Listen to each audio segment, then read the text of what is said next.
At magluto naman tayo ngayon ng adobong manok sa toyo, guys. Ayan. Meron tayo dyan, kalating kilong manok. Hinugasan ko na yan. Meron tayong paminta, sibuyas, at siyempre ang bawang. Hindi mawala ang bawang sa adobo sa toyo, guys. At meron tayo dyan toyo. Ayan. Tayong suka. Patatas. Lalagyan natin ng patatas ang ating adobo para may makain naman si Jace na patatas. At ang ayan. Ayan ang ating adobo. Yan ang mga sangkap ng adobo. At ayan, pinainit natin ang ating kawali. Ayan, nilagyan na natin siya ng mantika. Yan, lagay na natin ang ating bawang. Ang bawang sa adobo. Isunod ang sibuyas. Halu-haluin. At pag siya ay medyo okay na,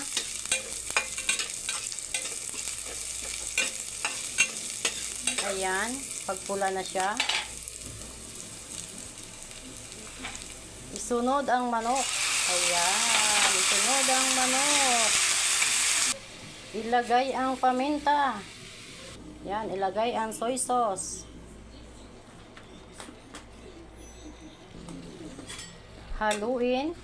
Haluin para maghalo ang toyo.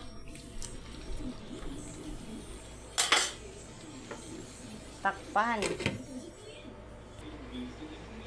Buksan. Ayan, kumukulo na. Ilagay ang patatas. Haluin. Takpan.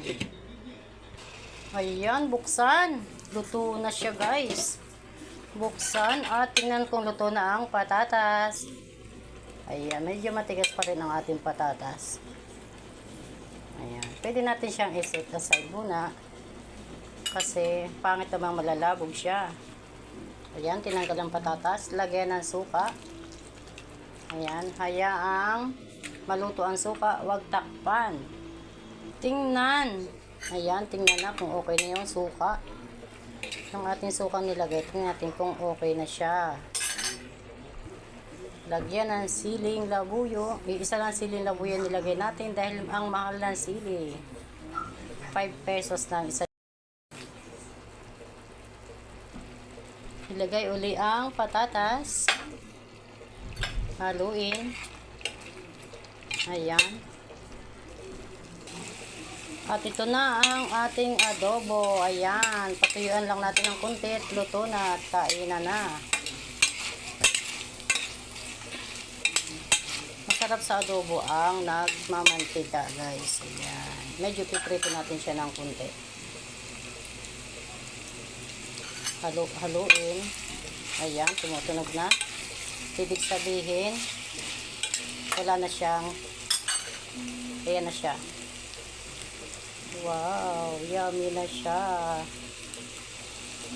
Tara, kain na tayo. Thank you for watching.